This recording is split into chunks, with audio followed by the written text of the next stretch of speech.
Convido a todos para que abram suas Bíblias na Epístola aos Hebreus, capítulo de número 8. Epístola aos Hebreus, capítulo de número 8.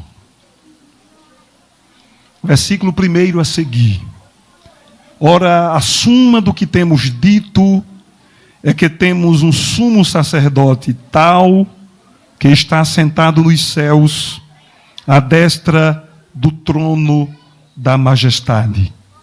Ministro do santuário e do verdadeiro tabernáculo, o qual o Senhor fundou e não o homem. Porque todo sumo sacerdote é constituído para oferecer dons e sacrifícios, pelo que era necessário que este também tivesse alguma coisa que oferecer. Ora, se ele estivesse na terra, nem tampouco sacerdote seria, havendo ainda sacerdotes que oferecem dons segundo a lei, os quais servem de exemplar e sombra das coisas celestiais, como Moisés divinamente foi avisado, estando para acabar o tabernáculo, porque foi dito: olha, faze tudo conforme o modelo que no monte se te mostrou. Mas agora alcançou ele ministério tanto mais excelente, quanto é mediador de um melhor concerto, que está confirmado em melhores promessas.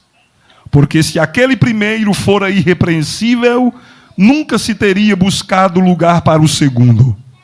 Porque repreendendo-os, lhes diz: eis que virão dias, diz o Senhor, em que com a casa de Israel e com a casa de Judá estabelecerei um novo concerto.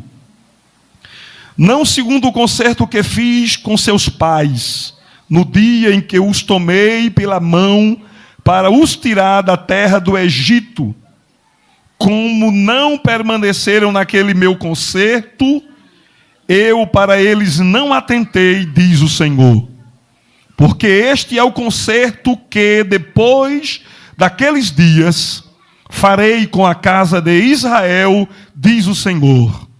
Porei as minhas leis no seu entendimento, e em seu coração as escreverei, e eu lhes serei por Deus, e eles me serão por povo. E não ensinará cada um ao seu próximo, nem cada um ao seu irmão, dizendo: conhece o Senhor, porque todos me conhecerão, desde o menor deles até o maior. Porque serei misericordioso para com as suas iniquidades, e de seus pecados e de suas prevaricações não me lembrarei mais, dizendo: novo concerto envelheceu o primeiro. Ora, o que foi tornado velho e se envelhece está perto de acabar. Quantos dizem amém? Amém. Queridos e amados irmãos, desde o primeiro livro da Bíblia ao último livro da Bíblia, do Gênesis ao Apocalipse, nós encontramos diversas promessas e diversos pactos, que são alianças que Deus fizera com os homens, e por isso podemos dizer com muita propriedade que a Bíblia é o livro do pacto, o livro do concerto, o livro da aliança. Há algumas definições que consideramos interessante frisar e mencionar aqui à igreja acerca desta expressão, que, como disse, um concerto é um pacto, porque trata de um termo que se escreve no seu meio com C e não com S. Concerto com S é consertar aquilo que está quebrado, mas concerto com C fala de um pacto, e todos os termos grafados na Bíblia com C está falando de uma aliança entre duas pessoas, de um pacto entre duas pessoas. Alguns estudiosos definem conserto como a disposição da soberana vontade de Deus, pela qual ele ordena a relação entre si e o homem de acordo com o seu propósito salvífico.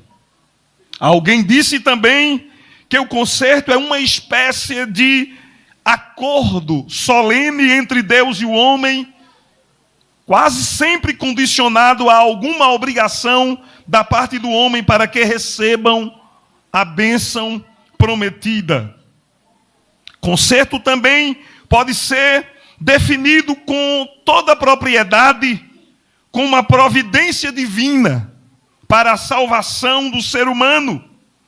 E não estaríamos forçando o texto se disséssemos que esta expressão, este termo é sinônimo de plano de salvação.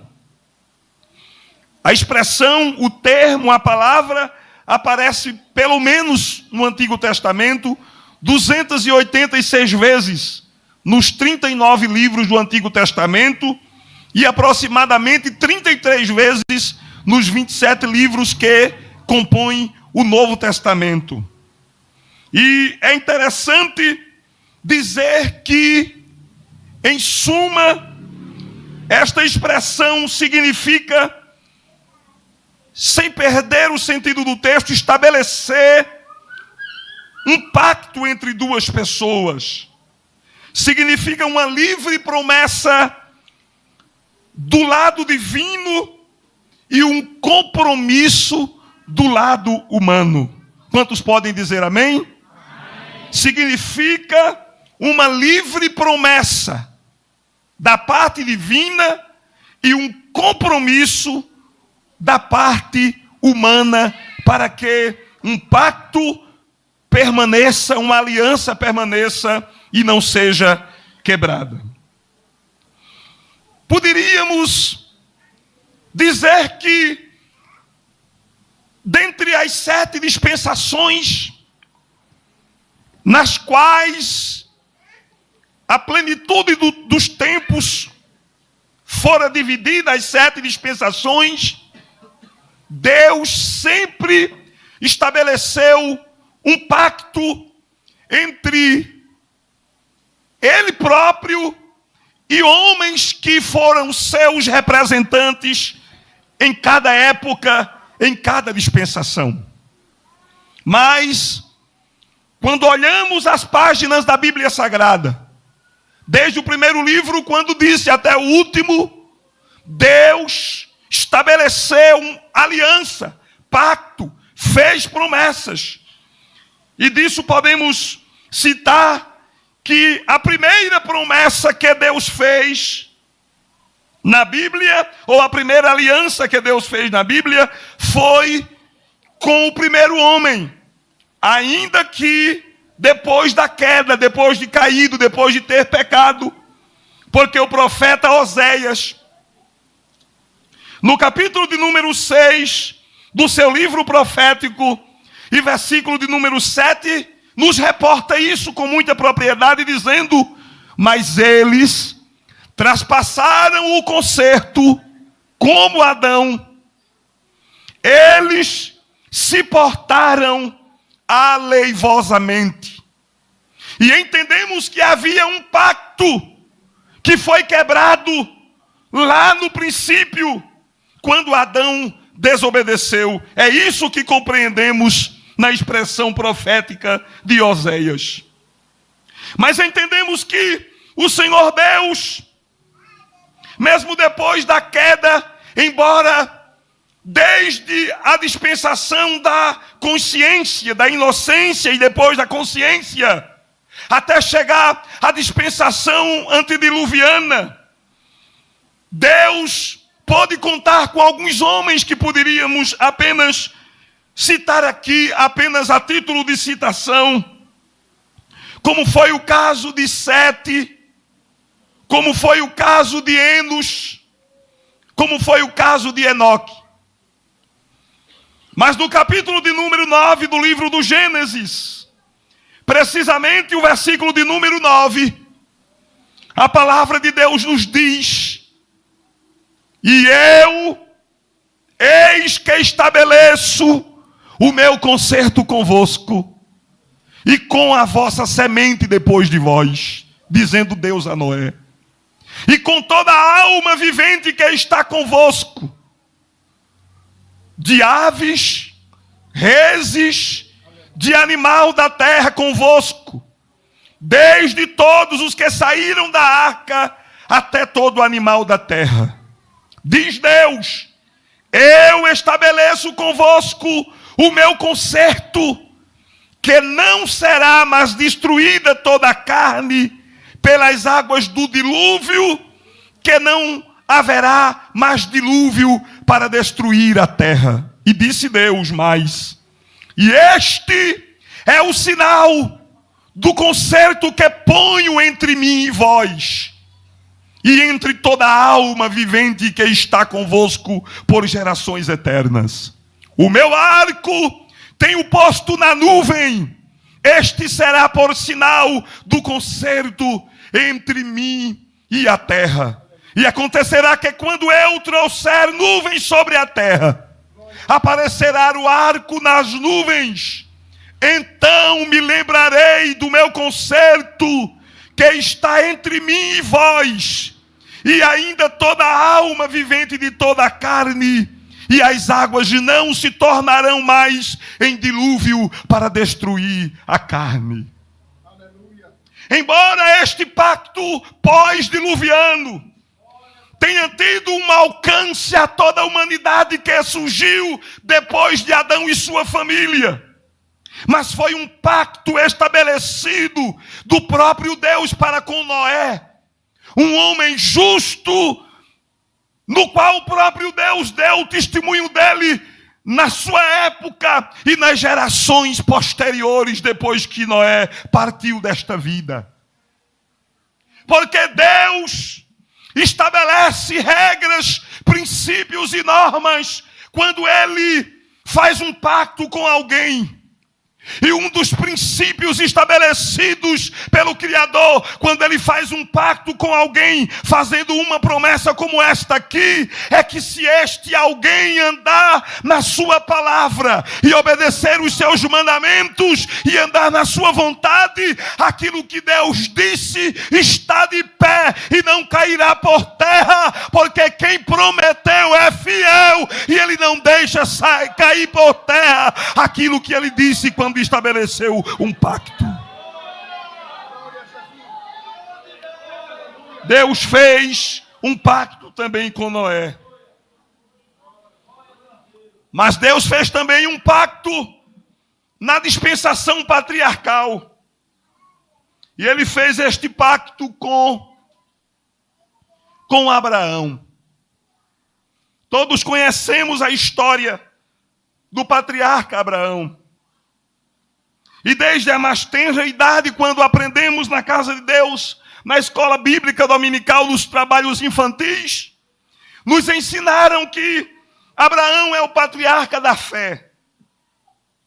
Mas eu costumo dizer que muito mais do que isso, Abraão é também conhecido como o patriarca das promessas.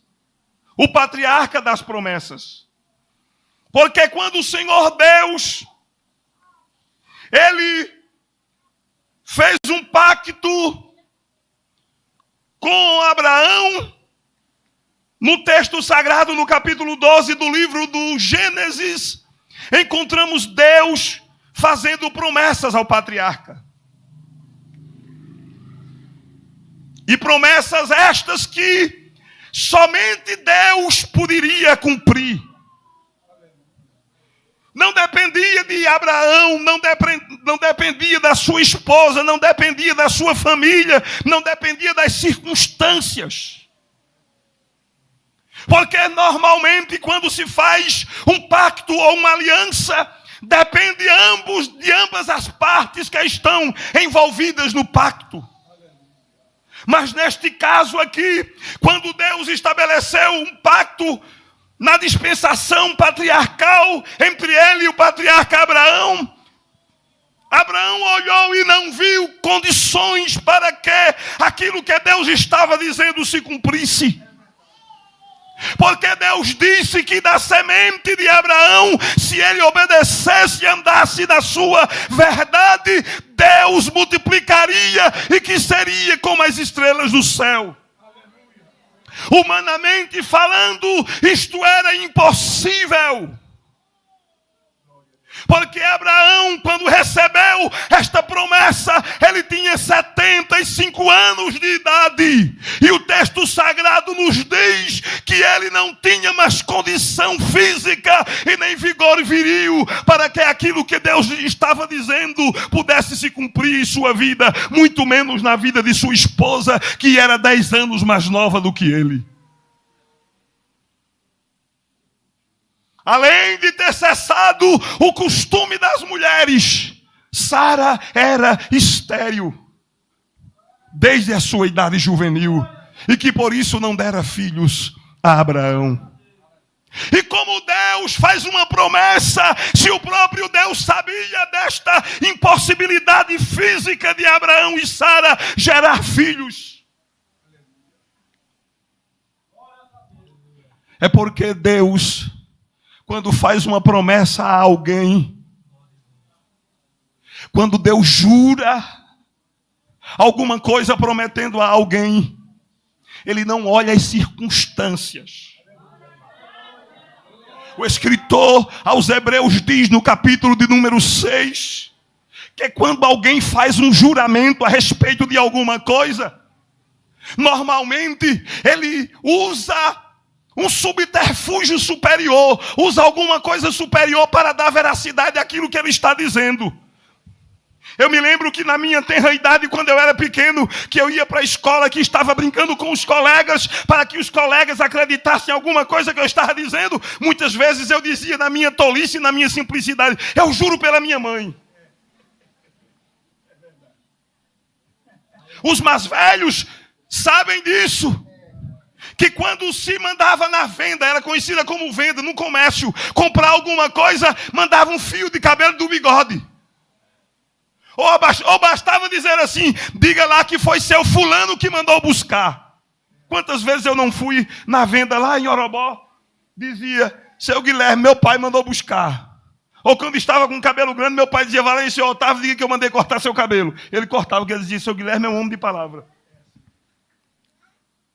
Então a palavra diz, alguém quando faz um juramento, sempre usa algo superior para dar veracidade àquilo que está dizendo e para que a outra parte acredita. Mas a palavra de Deus diz assim, quando Deus fez a promessa a Abraão, se interpôs com juramento, estufando o peito e batendo assim, dizendo, por mim mesmo tenho jurado. Querendo dizer o texto sagrado, Deus olhou de cima e não achou ninguém por quem ele jurasse. E ele disse, eu estou jurando por mim mesmo, o que eu estou dizendo vai se cumprir. Não importa a tua idade, não importa o teu cabelo branco, não importa a tua calvície, se tu estás careca, se tua coluna está ficando encronizada, se tu estás andando de bengala, não importa se as condições do lugar, porque é pequeno, é impróprio para isso. Deus, quando promete, pode ficar certo de uma coisa, se arrebenta tudo, chove onde não é para chover, e onde é para chover o céu se fecha, porque Ele é o Deus que manda no céu, manda no arco, manda nas nuvens, Ele manda em tudo e cumpre aquilo que prometeu.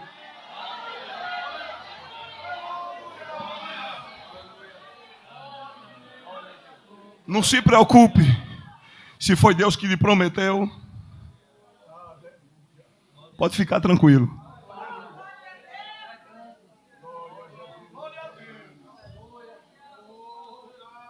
Aleluia. Eu fui ovelha de um pastor, quando ainda era presbítero, que ele, quando foi ao campo, ele tinha 60 anos de idade. Pastor José Belo conhece. Pastor Natanel Soares. E foi o primeiro campo dele. Passou 4 anos e voltou para Recife. E ele dizia a mim, trabalhei muito perto dele, ele dizia a mim, eu não vou mais a campo nenhum. Mas por quê, pastor? O senhor não quer, não gostou de ir para o campo? Ele disse, não, é porque eu vim para Bom Jardim só para cumprimento de uma promessa. Como assim? Ele disse, quando eu era recém-casado com Esté, a esposa dele era irmã Esté. É, irmã Esté. Quando eu era casado com Esté, recém-casado com Esté, eu estava num trabalho e Deus usou um vaso e disse assim, serás pastor de uma igreja e depois voltarás ao teu lugar de origem e farei isto apenas para cumprir a promessa que eu estou te fazendo hoje. Tu pastoreais um rebanho. Eu disse, o pastor Ailton sabe disso? Ele disse, não sabe, e nem eu vou dizer. Eu quero ver se cumprir do jeito que Deus disse. E ele foi pastor só de Bom Jardim. Voltou e está lá no Templo Central, servindo a Deus. Deus cumpre. Mas ele já tinha 60 anos de idade, irmãos. Você já viu? Que normalmente, né, o pastor, quando manda para o campo, manda quando a gente é jovem ainda, tem muita força, muito vigor, muita disposição. Mas às vezes, como é esse negócio? Eu não entendo. Isso é negócio de Deus. E eu não vou botar a mão nesse negócio, porque promessa feita entre o pacto entre Deus e alguém, eu não boto a mão, porque se eu botar a mão, eu vou me quebrar todinho. Quem prometeu é fiel. 25 anos depois, você sabe o que é uma promessa feita? Parece que a gente, como homem, mas como é que se explica isso? Deus deveria já ter feito. Olha, você não se preocupe com o tempo, porque o tempo é servo de Deus. Eu disse, o tempo é servo de Deus. E parece que 25 anos para mim, e eu creio também para Abraão, que já estava velho quando recebeu a promessa, parece que era muito tempo. Você sabe o que é esperar 25 anos?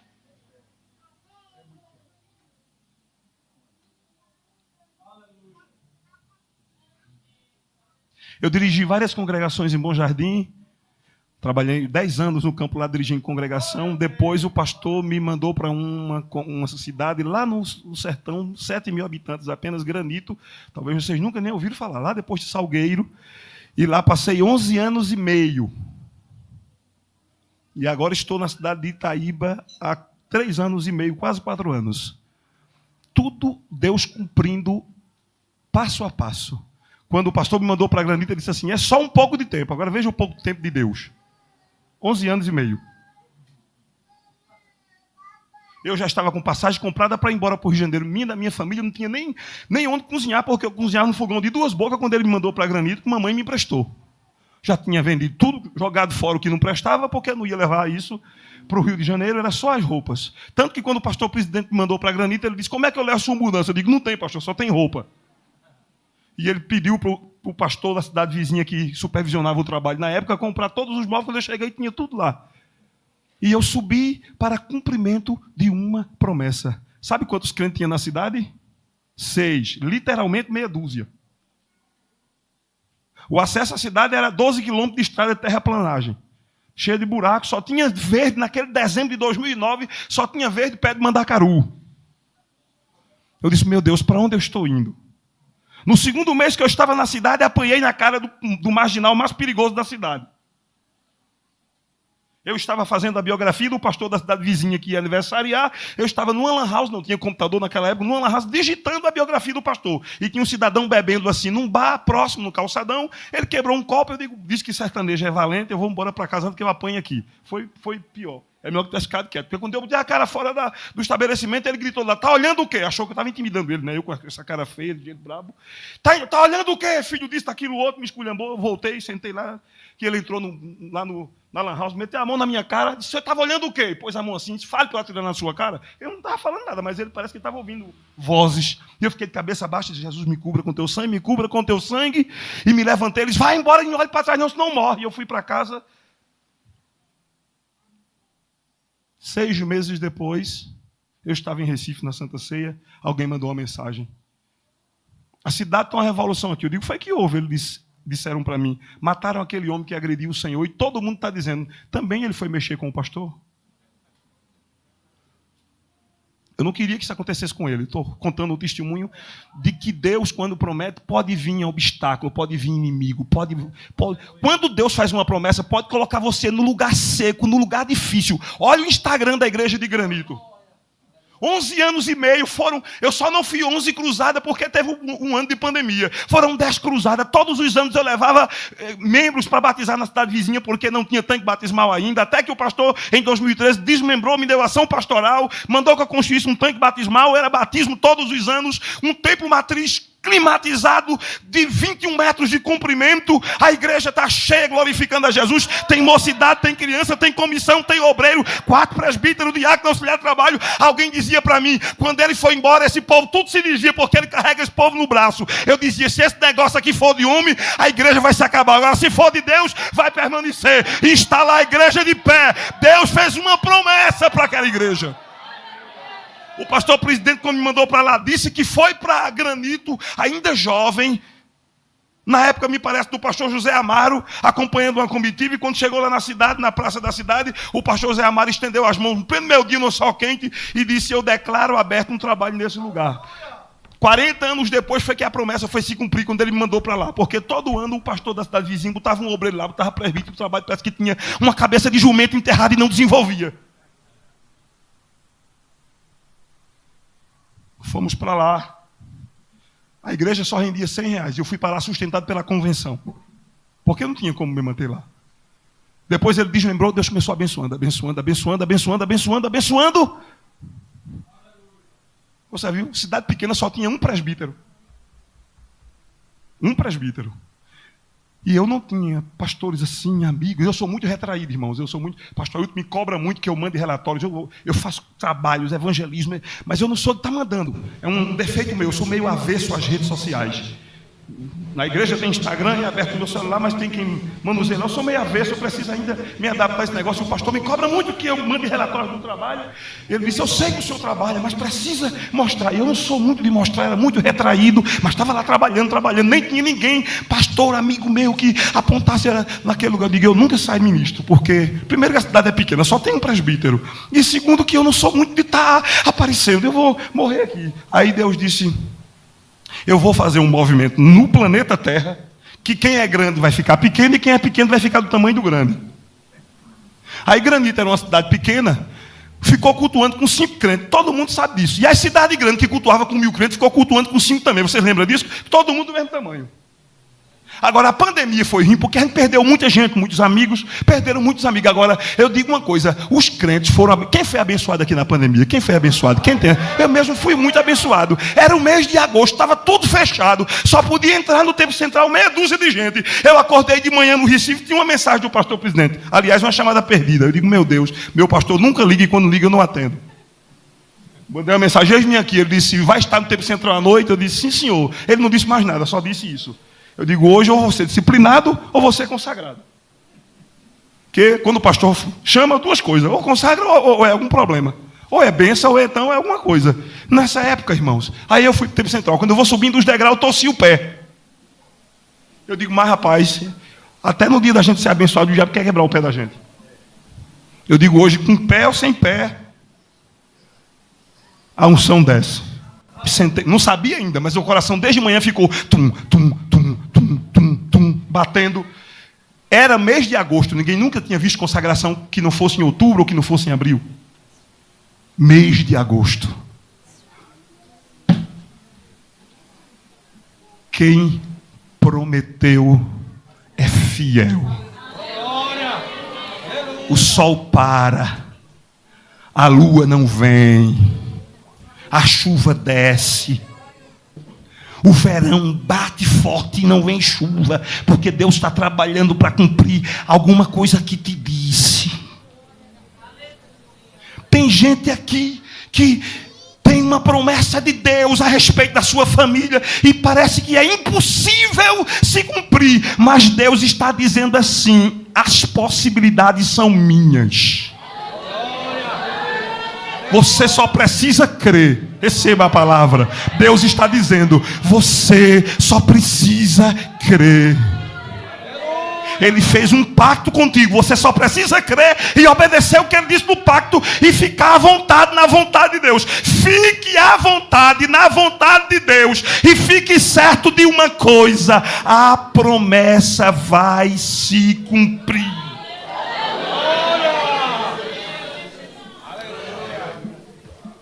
Retenhamos firmes, Hebreus 10 e 23, para terminar, porque as horas não permitem continuar com o esboço aqui. Mas Hebreus 10 e 23 diz assim: retenhamos firmes a confissão da nossa esperança, porque fiel é o que prometeu.